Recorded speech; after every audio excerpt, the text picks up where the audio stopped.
हम अपना financial management का कोर्स स्टार्ट कर रहे हैं और हमारा फर्स्ट मॉड्यूल है स्कोप ऑफ फाइनेंशियल मैनेजमेंट। तो स्कोप से सबसे पहले हमारे पास क्या मतलब है।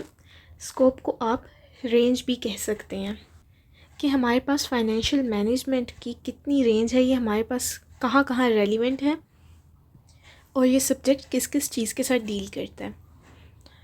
तो फर्स्ट हमारा टॉपिक है फंक्शंस ऑफ फाइनेंशियल मैनेजमेंट, कि फ़ाइनेंशियल मैनेजमेंट में हमारे पास क्या क्या एक्टिविटीज़ होती हैं। तो हमारे पास 4 एक्टिविटीज़ हैं मेजर, जिनमें हमारे पास फर्स्ट है फाइनेंसिंग। तो फाइनेंसिंग में बेसिकली हमारे पास होता क्या है, it involves acquiring funds for business operations. तो फाइनेंशियल मैनेजमेंट में अब हमने जो भी बिज़नेस करना है, उस बिज़नेस के ऑपरेशंस को चलाने के लिए हमें कोई ना कोई फ़ंड्स रिक्वायर्ड होंगे, मतलब कि ये फ़ंड्स हमारे पास मनी की फॉर्म में होंगे। तो जो भी हमारे बिज़नेस ऑपरेशन चलाने के लिए हमें मनी रिक्वायर्ड होगी, वो हमें कहीं से चाहिए होगी, उसे एक्वायर करना ये हमारे पास फाइनेंसिंग में आ जाता है। फॉर एग्ज़ाम्पल, आपने फ़ूड का बिज़नेस स्टार्ट करना है बट आपके पास इनिशियल इन्वेस्टमेंट नहीं है, तो आप अपने किसी फ्रेंड से कहते हैं कि आप मुझे $100 दे दो और मैं उसके साथ आप कुछ भी डील करते हैं कि मैं आपको इस पर इतना प्रॉफिट दूंगा। तो ये जो आप फाइनेंसिंग, ये जो आप एक्वायर कर रहे हैं पैसे, इसे ही हम फाइनेंसिंग कहते हैं। सेकंड हमारे पास है इन्वेस्टिंग। सेकंड हमारा फाइनेंशियल मैनेजमेंट का फंक्शन, जो हमारी एक्टिविटी है, वो हमारे पास इन्वेस्टिंग है। इसका क्या मतलब है, allocating resources to earn a return. अब आपको ये $100 मिल गए हैं, तो ये आपके पास रिसोर्स है एक, इस रिसोर्स को आपने कहीं एलोकेट करना है। अब आप इस रिसोर्स से क्या करेंगे, आप इन $100 से जाएंगे, किसी के साथ आप कॉन्ट्रैक्ट करेंगे, किसी प्रोवाइडर के साथ जो आपको फूड रिसोर्सेज देगा, मतलब कि आपको रॉ फूड दे देगा जिससे आप अपना फ़ूड का बिज़नेस स्टार्ट करेंगे। बट अब बात ये यहाँ पर मेन है कि आपने इन $100 को कहीं इन्वेस्ट कर लिया, चाहे वो आपने फ़ूड में कर लिया, अगर आप कपड़ों का काम कर रहे हैं तो आपने क्लॉथ्स में उन्हें कर लिया, या फिर आपने एक दुकान ख़रीद ली तो आपने शॉप में इन्वेस्ट कर लिया। कहीं भी अपने फाइनेंशियल रिसोर्सेज को, जो आपने फाइनेंसिंग की थी, आपके पास पैसे आए थे, उनको कहीं इन्वेस्ट करना जहाँ से आपको बाद में एक रिटर्न मिलेगा। जब आप ये शॉप पे, क्लॉथ्स पे या फूड पे लगाएंगे तो बाद में आपको कोई प्रॉफिट तो होगा, तो ये प्रॉफिट आपका रिटर्न है। तो जब भी आप इन्वेस्ट करेंगे अपने पैसों को फॉर प्रॉफिट, तो उसे हम कहेंगे इन्वेस्टिंग। थर्ड हमारे पास फंक्शन है dividend. Dividend is distributing profit to shareholders as return. अब आपने अपने दोस्त से $100 लिए थे, ठीक है, तो ये जो आपका फ्रेंड था, आपने इससे ये भी कहा था कि मैं आपको इसके बदले में कुछ प्रॉफिट दूंगा। अब कुछ प्रॉफिट तो आप खुद रखेंगे, कुछ आप अपने फ्रेंड को देंगे, तो जो आप अपने फ्रेंड को देंगे वो उसका डिविडेंड होगा। तो आपका फ्रेंड इस बिज़नेस में क्या है, शेयर होल्डर है, तो जो रिटर्न्स आपको आएंगे आप उनका कुछ प्रॉफिट अपने फ्रेंड को भी देंगे। ये हमारा डिविडेंड फंक्शन है। फोर्थ हमारा फंक्शन है वर्किंग कैपिटल। इसमें हमने क्या करना है, managing short term assets and liabilities effectively. Asset आपके असासा जात होते हैं, मतलब कि जो चीज़ आपको प्रॉफिट दे रही है वो आपके एसेट्स हैं, और लाइबिलिटीज़ आपके बोझ होते हैं, मतलब कि जो कि आपको कोई प्रॉफिट नहीं दे रहे बट ये आपके लिए एक लाइबिलिटी है। जैसे कि आपने अपने बिजनेस पर टैक्स देना है तो वो आपकी लाइबिलिटी है। एसेट आपका कुछ भी हो सकता है, आपने अपनी इन्वेंट्री ला के रखी है या फिर आपके पास कोई इक्विपमेंट है जो कि आपको प्रॉफिट देंगे, वो आपके एसेट होंगे। आगे हम देखते हैं फाइनेंसिंग एक्टिविटीज़ और फाइनेंशियल फंक्शंस और एक्टिविटीज़ में क्या फ़र्क है, कि फ़ंक्शन हमारे पास ब्रॉड रेंज पर होते हैं और ये एक्टिविटीज़ अब हम ज़रा स्पेसिफिक स्टडी करेंगे। तो इसमें हम सबसे पहले पढ़ेंगे टाइप्स ऑफ फाइनेंसिंग। तो सबसे पहली हमारे पास टाइप है internal versus external. Internal financing utilizes retained earnings and cash reserves, while external financing relies on external sources like loans or equity from investors to fund operations and growth. तो इसमें देखें, internal financing हमारे पास क्या इस्तेमाल करती है, जो हमने खुद अर्निंग की होती है। अब आपने एक बिज़नेस फूड का स्टार्ट किया, उसमें आपने प्रॉफिट अर्न किया $50, उसी की आप इन्वेस्टिंग कर दें तो ये आपकी इंटरनल फाइनेंसिंग है। और अगर आप एक्सटर्नल सोर्सेज पर रिलाई करें, जैसे आप बैंक से लोन ले लें या फिर किसी इन्वेस्टर से इक्विटी ले लें अपने फंड ऑपरेशंस को चलाने के लिए, तो ये आपके पास एक्सटर्नल फाइनेंसिंग है। आगे हमारे पास आ जाता है equity versus debt. Equity financing involves raising capital through selling shares. अब आपने कंपनी अपनी रजिस्टर करा ली है, आप उसके शेयर्स को सेल करते हैं, तो उनसे जो आपको फाइनेंसिंग मिलेगी वो हमारे पास इक्विटी है। अब इक्विटी में क्या होता है, आप जिसको अपने शेयर्स सेल कर रहे हैं, आप उसको कंपनी की थोड़ी सी ओनरशिप भी दे रहे हैं उस हिसाब से। अब डेट में हमारे पास क्या होता है, आप बोरो कर रहे होते हैं, उधार ले रहे होते हैं फंड्स, और आपने उस पर कुछ ना कुछ इंटरेस्ट देना होता है। तो इसमें जिससे आप लोन ले रहे हैं, आप उसको कंपनी की ओनरशिप तो नहीं दे रहे, बट आप उसको इंटरेस्ट पे करेंगे। आगे हमारे पास आ जाता है short term versus long term. तो शॉर्ट टर्म फाइनेंसिंग हमारे पास यूज़ होती है इमीडिएट ऑपरेशनल नीड्स के लिए, कि आपको फ़ौरन पैसों की ज़रूरत थी तो आपको शॉर्ट टर्म फाइनेंसिंग करनी पड़ेगी, और इसमें हमारे पास टिपिकली ड्यूरेशन होता है लेस देन अ ईयर। अब जो लॉन्ग टर्म फाइनेंसिंग है, जो कि आपने अपने लंबे अरसे के ऑपरेशंस चलाने के लिए करना है, फॉर एग्जांपल अगर आपको अपने बिज़नेस के लिए कोई ज़मीन चाहिए, कोई लैंड चाहिए, तो वो आपकी लॉन्ग टर्म इन्वेस्टमेंट होगी। तो इसमें हमारे पास जो कमिटमेंट होती है वो सेवरल ईयर्स के लिए होती है। आगे हमारे पास है इक्विटी फाइनेंसिंग ओवरव्यू। इक्विटी हमने फाइनेंसिंग पढ़ी जिसमें हम अपने शेयर्स को सेल करते हैं, तो इसका हम ओवरव्यू देख लेते हैं। सबसे पहले हमारे पास आ जाता है common shares. Common shares represent ownership in a company, granting share holders voting rights and potential dividends. तो जब आप किसी को अपने शेयर सेल करते हैं, आप उसको ओनरशिप भी दे रहे होते हैं कंपनी की, और आप उनको वोटिंग राइट्स भी दे रहे होते हैं। वोटिंग राइट्स से क्या मतलब है, अगर आपने बोर्ड ऑफ डायरेक्टर्स किसी कंपनी का सिलेक्ट करने हैं, तो आप एक वोटिंग कास्ट कर सकते हैं। और पोटेंशियल डिविडेंड्स, जो आपको प्रॉफिट होगा उस पर आप उनको डिविडेंड भी देंगे। They typically offer high returns but come with greater risk compare to preferred shares. Preferred shares के बारे में हम आगे पढ़ेंगे, बट ये जो कॉमन शेयर्स हैं हमारे पास, इन पर रिटर्न्स हमारे पास ज़्यादा होते हैं, और इन पर रिस्क भी लेकिन हमारे पास ज़्यादा होता है compare to preferred shares.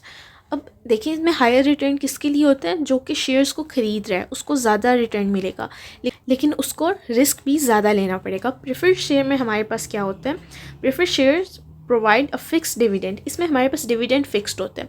Common share में क्या होता है, जितनी कंपनी हमारे पास ग्रो करेगी, हमें उतना ही ज़्यादा डिविडेंड देना पड़ेगा, उस हिसाब से डिविडेंड भी बढ़ेगा। लेकिन अगर कंपनी लॉस में चली गई तो उतना ही हमें कम डिविडेंड मिलेगा।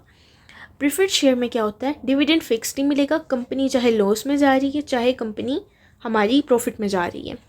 And have a priority over common shares in asset liquidation. तो अगर जब हम एसेट्स को लिक्विडिफाई करते हैं, कि कंपनी अगर ख़त्म हो रही है या रिजॉल्व हो रही है, तो जो इनका शेयर था इनको इनका कैश पहले दिया जाएगा। However they usually do not confer voting rights, लेकिन इनको वोटिंग राइट्स नहीं दिए जाते। ऑफरिंग स्टेबिलिटी फॉर इन्वेस्टर्स, तो इसमें हमारे इन्वेस्टर्स के पास स्टेबिलिटी होती है कि इनको एक फ़िक्स्ड अमाउंट ऑफ प्रॉफिट ही मिलना है। तो इसमें नुकसान ये है कि कंपनी अगर ज़्यादा फ़ायदे में जा रही है तो इनको लेकिन फ़िक्स्ड ही मिलेगा, तो इसमें ये नुकसान है। अब हमारे पास डिविडेंड्स हैं। Dividends are payments. डिविडेंड की डेफिनेशन भी देख लें, क्योंकि कॉमन शेयर्स में भी डिविडेंड मिल रहा है और प्रेफर्ड में भी मिल रहा है। तो dividend are payments made to shareholders. जो भी शेयर होल्डर्स हैं हमारे पास, चाहे वो कॉमन शेयर होल्डर हैं चाहे वो प्रेफर्ड हैं, उनको कंपनी की तरफ से कुछ प्रॉफिट मिलता है, उसे हम डिविडेंड कहते हैं। Companies can retain earnings for growth और डिस्ट्रीब्यूट देम। अब कंपनी को जो अर्निंग हो रही है वो उसको मज़ीद इन्वेस्ट करने के लिए भी रख सकती है या फिर उसको डिस्ट्रीब्यूट कर सकती है। Providing investors with regular income as part of their investment strategy. तो जो इन्वेस्टर्स हैं उनको रेगुलर आप प्रॉफिट प्रोवाइड करेंगे, तो ये भी आपकी एक स्ट्रेटजी हो सकती है, और अगर आप उसको मज़ीद इन्वेस्ट कर लें ये भी एक स्ट्रेटजी हो सकती है। आगे हमारे पास है डेट फाइनेंसिंग। डेट से हमारे पास मुराद है जो हमारे पास कर्जा होता है या उधार आप जिसे कहते हैं। तो understanding public issues and loans. Public issues हमारे पास एक फॉर्म ऑफ डेट है। इसमें क्या होता है, हम ऑफ़र करते हैं सिक्योरिटीज़ लाइक स्टॉक्स और bonds to the general public. ये जो आपने स्टॉक मार्केट देखी होगी जिधर से आप जाकर स्टॉक्स खरीद सकते हैं, वो हमारे पास पब्लिक डेट है। पब्लिक हमें कर्जा दे रही है। Allowing companies to raise their significant capital for various projects and operations efficiently. तो जो भी हम स्टॉक खरीदते हैं वो कंपनी को हमारे पैसे जाते हैं और वो उन्हें अपने ऑपरेशंस में इन्वेस्ट कर लेती है। एक हमारे पास आ जाते हैं प्राइवेट लोन्स। प्राइवेट लोन्स में क्या होता है कि हमारे पास फाइनेंसिंग कहाँ से आती है, वो आती है नॉन पब्लिक चैनल से। मतलब कि हम पब्लिक को अपने शेयर्स नहीं दे रहे, हम बैंक्स वगैरह से लोन ले रहे हैं जो कि हमें कुछ इंटरेस्ट रेट पर वो लोन प्रोवाइड कर देते हैं। और उसमें कुछ हमारे पास नेगोशिएशन टर्म्स भी होती हैं और कुछ में ज़्यादा फ्लेक्सिबिलिटी होती है और रीपेमेंट के ऑप्शन होते हैं और कुछ में कम फ्लेक्सिबिलिटीज़ होती हैं। तो किसी प्राइवेट बॉडी से लोन लेना हमारे प्राइवेट लोन्स हैं। आगे इंटरेस्ट की टाइप्स हैं हमारे पास। अब इंटरेस्ट की टाइप में हमारे पास फिक्स्ड भी होती है और फ्लोटिंग रेट्स भी होते हैं। अगर फिक्स्ड रेट है तो वो कांस्टेंट रहेगा through out the loan term, मतलब कि आपने किसी को 10,000 डेट दिया है तो आप कहेंगे मुझे इस पर हर महीने 100 रुपया चाहिए। तुम्हारे बिज़नेस में नुकसान हो रहा है या फ़ायदा हो रहा है, मुझे 100 रुपया ही चाहिए। तो ये हमारे पास एक फ़िक्स रेट है। और फ्लोटिंग रेट्स हमारे पास फ्लक्चुएट करेंगे मार्केट कंडीशंस पर। जैसे कि 10,000 है, अगर उसको फ़ायदा हुआ है तो वो आपको 110 रुपीज़ भी दे सकता है, लेकिन जब उसको नुकसान हुआ है तो हो सकता है आपको 90 रुपीज़ मिले। तो ये हमारे पास फ्लक्चुएटिंग रेट्स हैं या फिर फ्लोटिंग रेट्स कह लें। आगे हमारे पास है इन्वेस्टिंग एक्टिविटीज़।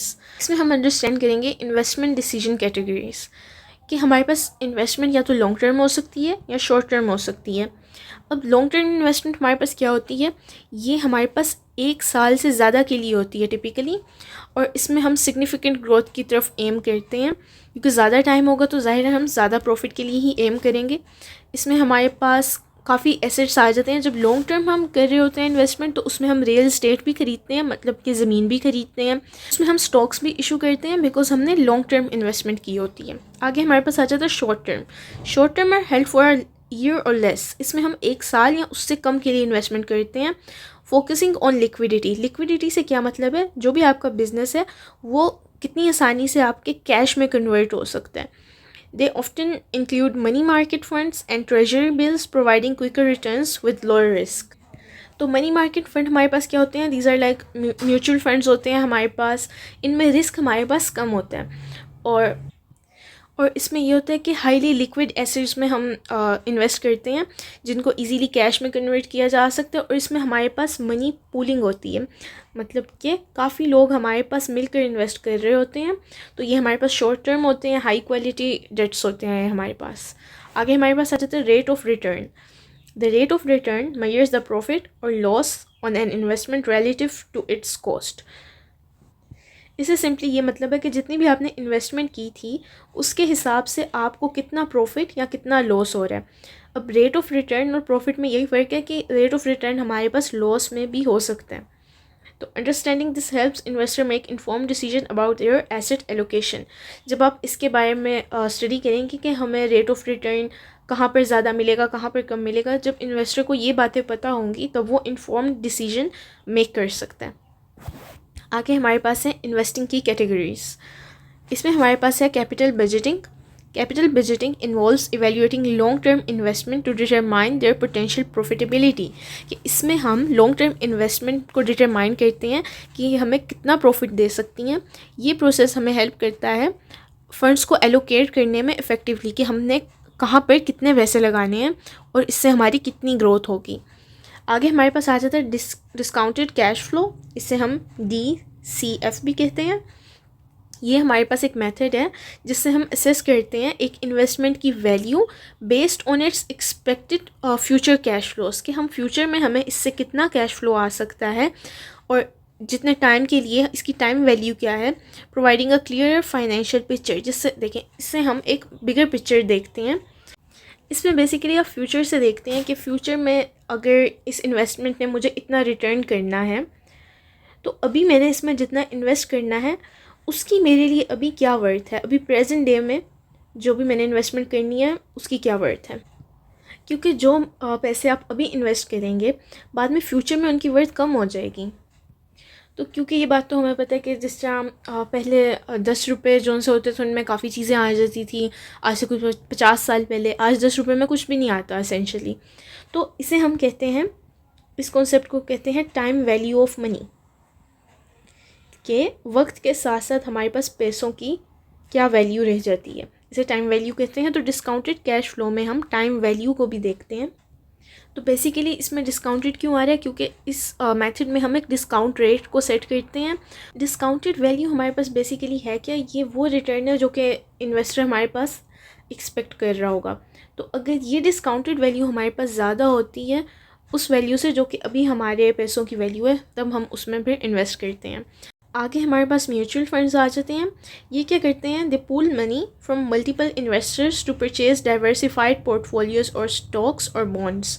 अब हमारे पास इसमें मुख्तलिफ इन्वेस्टर्स मनी को पूल करते हैं, मतलब ये समझ लें इन्वेस्टर 1 था हमारे पास, इन्वेस्टर 2, इन्वेस्टर 3। अब ये सब इन्वेस्टर्स मिल के कुछ डाइवर्सिफाइड पोर्टफोलियोज़, मतलब कि एक ही जगह ये सब कुछ इन्वेस्ट नहीं करते, ये मुख्तलिफ़ किस्म के स्टॉक्स में कर लेते हैं और मुख्तलिफ़ किस्म के रियल एस्टेट में कर सकते हैं, बॉन्ड्स में कर सकते हैं, बट ये मिल कर करते हैं।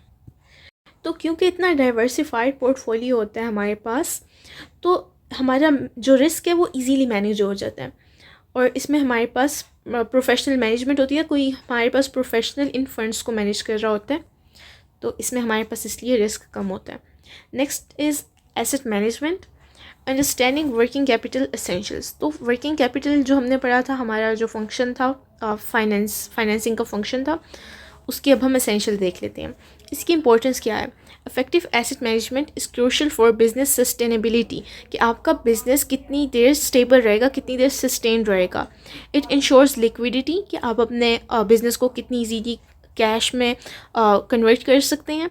एंड सपोर्ट स्मूथ ऑपरेशन, आपके ऑपरेशंस कितने स्मूथली चलेंगे। By balancing current assets against liabilities, जो आपके एसेट्स हैं, जो आपके असासा जाते हैं, उनको जो आपके बोझ हैं उनके अगेंस्ट आपने कैसे मैनेज करना है, ताकि आपकी जो फाइनेंशियल हेल्थ है वो ऑप्टिमल रहे, बेहतरीन हालत में आपका जो उनसे फाइनेंसेस है वो बेहतरीन हालत में रहे। नेक्स्ट इस कंपोनेंट्स। इसके कंपोनेंट्स क्या हैं, की कंपोनेंट्स हमारे पास वर्किंग कैपिटल एसेंशियल्स के हैं। Cash, inventory. इन्वेंट्री से क्या मतलब है, एक तो आपके पास कैश होगा, दूसरी आपके पास इन्वेंट्री, मतलब कि ऐसा सामान जो कि आपके बिज़नेस में काम का है, आपने ला के रखा है। फॉर एग्जांपल फूड बिज़नेस में आपने अगर अपने पास रॉ मटेरियल ला के रखा हुआ है, स्टोर किया हुआ है, फ्रीज़र में आपने मीट स्टोर किया हुआ है, वो आपकी इन्वेंट्री है।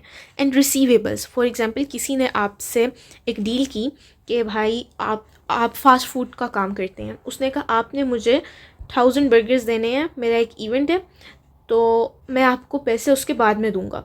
तो क्योंकि बिज़नेस में ये हमारे पास चलता रहता है रिसीवेबल्स का काम, कि आपने पहले दे दिया, बाद में आप अपनी अमाउंट रिसीव करेंगे। तो ये जो आपके 100 बर्गर्स की जो उनसे समझ लें 50,000 आपका था, ये आपने रिसीव करना है, तो ये आपका रिसीवेबल है, ये आपकी मनी जो कि उसकी तरफ है, ये आपके रिसीवेबल है। तो जितने आपके रिसीवेबल ज़्यादा होंगे उतना आपके लिए अच्छा है। और कैश होना भी अच्छी बात है, लेकिन अगर आपके पास ज़्यादा कैश ही पड़ा है, तो कैश आपके पास पड़ा रहेगा, वो आपके पास और मनी जनरेट नहीं करेगा, तो ज़्यादा कैश भी हमारे लिए अच्छा नहीं है। आगे हमारे पास आ जाती हैं रेशोज़। रेशोज़ जो है हमारे पास current ratio and quick ratio, इस तरह की हमारे पास मुख्तलिफ रेशोज़ होती हैं। रेशोज़ में हम क्या करते हैं, एक क्वांटिटी 1 कह लें, उसको हम मेजर करते हैं अगेंस्ट सम अदर क्वांटिटी 2। जैसे कि आप देख सकते हैं कि मेरे पास भाई एसेट इतने हैं और मेरे पास लाइबिलिटीज़ कितनी हैं, ठीक है। तो अगर आपके एसेट ज़्यादा होंगे तो ये आपके लिए ज़्यादा अच्छा है। देखिए अगर आपके पास 2:1 है, मतलब कि एसेट आपके पास ज़्यादा है, लाइबिलिटीज़ कम है, तो ये अच्छी बात है। बट अगर ये द अदर वे अराउंड हो जाए तो फिर ये आपके बिज़नेस के लिए गलत बात है। तो रेशोज़ का हम इसलिए एनालिसिस करते हैं अपने बिज़नेस को सही से मैनेज करने के लिए और सही से स्ट्रेटजीज़ बनाने के लिए, और ताकि हम अपने एसेट को सही से यूटिलाइज़ कर सकें। आगे हमारे पास आ जाती है इन्वेंट्री मैनेजमेंट, कि आपके पास इन्वेंट्री पड़ी है, उसको आपने कैसे मैनेज करना है। तो इन्वेंट्री में आपके पास आ जाते हैं रॉ मटेरियल्स, ये जो बिल्कुल आपके पास बेसिक कंपोनेंट्स हैं जिनको आपने बाद में प्रोडक्शन में यूज़ करना है, मतलब कि ऐसी चीज़ें जिनसे आप अपने फिनिश्ड गुड बना सकें, मतलब कि अपनी फ़ाइनल प्रोडक्ट बना सकें। तो इनको मैनेज करना भी आपके लिए एक टास्क है कि आप अपने रॉ मटेरियल्स को किस तरह मैनेज करते हैं, इनकी शॉर्टेज ना हो जाए, या फिर ये ना हो कि ज़्यादा एक्सेस में आपके पास रॉ मटेरियल्स आ जाए, इतनी आपने प्रोडक्शन ना करनी हो। तो ये सब मैनेज करना हमारी इन्वेंट्री मैनेजमेंट में आ जाता है। आगे है work in progress. Work in progress और WIP, इसमें हमारे पास क्या था, पार्शली फिनिश्ड प्रोडक्ट्स, मतलब कि ये प्रोडक्ट हमारे पास फिनिश्ड गुड तो नहीं है, बट ये हमारे पास हाफ़ फिनिश हो गए हैं या फिर हाफ़ से ज़्यादा, ये अभी प्रोडक्शन के प्रोसेस में है। इनको मॉनिटर कैसे करना है और इनको आपने इनकी प्रोडक्शन में अपनी एफिशिएंसी को कैसे बढ़ाना है और डिलेज़ को कैसे कम करना है, ये सब हमारा वर्क इन प्रोग्रेस में आ जाता है। कि अपनी जो प्रोडक्ट बन रही है उसको मैनेज करना और लास्ट में हमारे पास आ जाते हैं फिनिश्ड गुड। ये कंप्लीटेड प्रोडक्ट्स होती हैं और ये सेल के लिए हमारे पास रेडी होती हैं। अब इनको आपने कहाँ कहाँ किसी की शॉप में रखवाना है, इनको कस्टमर तक कैसे पहुँचाना है, ये सब आप फिनिश्ड गुड की मैनेजमेंट में देखते हैं। और इसमें आप इन्वेंट्री टर्नओवर भी देखते हैं। इन्वेंट्री टर्नओवर आपके पास क्या होता है कि आपने एक इन्वेंट्री अपनी बनाई थी, ठीक है, और इसमें आपके पास 100 प्रोडक्ट्स थे। अब आपने अगर एक साल में ये पूरी इन्वेंट्री आपकी खाली हो गई है और आपको इसे रिप्लेस करना पड़ा है, तो इसे हम कहते हैं इन्वेंट्री टर्नओवर, बिकॉज आप अपनी इन्वेंट्री को पूरा एक बार एम्प्टी करके दोबारा आपने इसे फिल किया, तो ये आपका टर्नओवर हो गया। आगे हमारे पास आ जाती है रिसीवेबल्स मैनेजमेंट, मतलब कि जो आपने रिसीव करना है, कोई भी आपके पास एसेट हो सकता है या फिर कैश में भी हो सकता है, तो इनको आपने कैसे मैनेज करना है। Credit terms, establishing clear credit terms, आपने सही से अपने टर्म्स को इस्टेब्लिश करना है कि हमारा कैश फ्लो कैसे चलेगा, आप किस टाइम पर पेमेंट करेंगे, और कस्टमर का बिहेवियर आपने चेक करना है। And ensuring timely payments to support business operation, ताकि आपके बिजनेस ऑपरेशन सही से चल सकें। तो आपने ये सब पेमेंट कंडीशंस वगैरह सब डिफ़ाइन करना है कि मैं इस फॉर्म में मनी लूँगा, यहाँ से लूँगा, ये चैनल होंगे, ये सब टर्म्स आपके पहले से डिसाइडेड होने चाहिए। दैन डिस्काउंट, जैसे कि आप कोई डिस्काउंट ऑफ़र कर सकते हैं। जैसे कि आपने कहा था कि मैं अगले महीने की 10 तारीख तक आपके पास आपको टाइम देता हूँ कि आप मुझे 10 तारीख तक पैसे दे दीजिएगा, लेकिन अगर आप मुझे 5 तारीख तक दे देंगे ना, तो फिर मैं आपको 10% का डिस्काउंट दूंगा। तो ये हम डिस्काउंट ऑफ़र कर सकते हैं अर्ली पेमेंट्स के लिए। इसके बाद हमारे पास आ जाते हैं बैड डेट्स। बैड डेट्स हमारे पास ऐसे कर्ज़े होते हैं जो कि कभी आपको मिलते ही नहीं हैं। मतलब कि एक क्लाइंट ने आपको कहा था कि मैं आपको आपकी पेमेंट करूँगा 50K, बट वो पेमेंट कभी नहीं आई, तो वो हमारे पास बैड डेट है, और ये हमारे बिजनेसेस में होता है। इसके लिए हमें रेडी होना चाहिए, इससे हमारा लॉस होता है। तो इनको मैनेज करना भी हमारे पास बहुत क्रूशल है, ताकि हमारे लॉसेस मिनिमाइज़ हो सकें। और ये कैसे हम इनको अवॉइड कर सकते हैं कि पहले ही आपने सही से पॉलिसीज़ बनाई हों, और आप रेगुलरली रिव्यू करें, और रिस्की अकाउंट्स के साथ आप डील ही ना करें कि जिन बिजनेसेस की पहले से रेपुटेशन ख़राब है कि ये अपने रिसीवेबल्स को जो इन्होंने दूसरों को रिसीवेबल पे करना होता है ये नहीं देते, तो ऐसे बिजनेसेस को फिर अवॉइड ही किया जाए। आगे हमारे पास आ जाती है कैश मैनेजमेंट। कैश मैनेजमेंट में हमारे पास आ जाता है कैश बजट। कैश बजट में हमारे पास होता है कि एक फाइनेंशियल प्लान हमें बनाना होता है जो कि हमारे पास फोरकास्ट करेगा कैश इनफ्लोज एंड आउटफ्लोज, कि हमारे पास कैश आ कितना रहा है और कैश जा कितना रहा है। जा कितना रहा से मतलब है कि हमने ज़ाहिर अपने बिज़नेस को रन करने के लिए कुछ हमें भी पेमेंट्स करनी पड़ेंगी, वो पेमेंट्स हमारे पास कम होनी चाहिए, और जो हमें कैश आ रहा है जो कि हमारा प्रॉफिट है वो हमारे पास ज़्यादा होना चाहिए। अब हमारे पास इससे क्या होता है कि लिक्विडिटी हम इंश्योर करते हैं कि हम कितना इजीली अपने बिज़नेस को कैश में कन्वर्ट कर सकते हैं, या फिर ऑपरेशनल नीड्स के लिए जो हमें कैश चाहिए वो हम कितना इजीली अपने लिए सप्लाई कर सकते हैं। तो हमारे पास कैश शॉर्टेज ना हो जाए, या फिर कैश सरप्लस भी ना हो जाए। कैश सरप्लस भी नहीं हमें चाहिए, क्योंकि ज़्यादा कैश हो गया तो वो हमारे लिए कोई प्रॉफिट जनरेट नहीं कर रहा। इनफ्लो और आउटफ्लो क्या होता है? इनफ्लो होता है जो कि हमारी कंपनी को प्रॉफिट हो रहा होता है, जो कि हमें क्लाइंट्स पेमेंट कर रहे होते हैं, और आउटफ्लो वो होता है जो कि हमने लोगों को पेमेंट करनी है। और सरप्लस और डेफिसिट क्या होता है? सरप्लस हमारे पास जो एक्स्ट्रा कैश है वो हमारे पास सरप्लस है, और अगर कैश की हमारे पास कमी है तो वो हमारे पास डेफिसिट है। अब हम इसका ओवरव्यू देख लेते हैं फाइनेंशियल एनालिसिस का, कि फ़ाइनेंशियल एनालिसिस हमें क्यों करना पड़ता है। तो इसका पर्पस हमारे पास है कि एक कंपनी की हम परफॉर्मेंस को असेस कर सकें, क्योंकि कंपनी का हमारे पास मेन जो पर्पस है वो यही होता है to make money. Main purpose हमारे पास किसी भी बिज़नेस का यही है कि हमारे पास प्रॉफिट आए, प्रॉफिट जनरेट हो। तो फाइनेंशियल एनालिसिस इसलिए ज़रूरी है ताकि हम उस कंपनी की परफॉर्मेंस को देख सकें कि हमें कितने फाइनेंसेस आ रहे हैं, हमारे कितने फाइनेंसेस जा रहे हैं। अब इसकी टाइप्स भी हैं हमारे पास। इसमें एब्सोल्यूट एनालिसिस होता है, कंपैरेटिव होता है, रेशियो एनालिसिस होता है। एब्सोल्यूट हमारे पास होता है जो कि हम वैसे ही पूरे बिज़नेस को समझ लें, एनालाइज कर रहे हैं। कंपैरेटिव हम किसी से कंपेयर करके कर रहे हैं। रेशियो एनालिसिस हम 2 क्वांटिटीज़ या 2 और मोर क्वांटिटीज़ की रेशो को देख रहे हैं। तो ये भी हमारे पास हमारी परफॉर्मेंस को इम्प्रूव करने के लिए ही होता है, ताकि हम मज़ीद जो हमने इन्वेस्टिंग एक्टिविटीज़ करनी है, फाइनेंशियल एक्टिविटीज़ करनी है, उन्हें हम इफ़ेक्टिव तरीके से कर सकें। नेक्स्ट है हमारे पास रिस्क असेसमेंट। रिस्क असेसमेंट में हम क्या एनालाइज़ करते हैं कि जो पोटेंशियल हमारे पास अनसर्टेनिटीज़ हैं कि पता नहीं यहाँ से हमें इतना प्रॉफिट आए ना आए। अब ये आपने जब भी आप इन्वेस्ट करेंगे रिस्क तो होगा, बट आपने जहाँ पर आपको मिनिमम रिस्क हो वहाँ पर आप ज़ाहिर इन्वेस्ट करेंगे। तो अनसर्टेनिटी तो आपके पास होगी, बट इसमें आपने असेस क्या करना है फिर, जबकि अनसर्टेनिटी तो हमारे पास हर जगह होगी। तो आपने ये असेस करना है कि कितनी अनसर्टेनिटी है और जितना रिस्क है क्या उस हिसाब से हमें प्रॉफिट की भी उम्मीद है।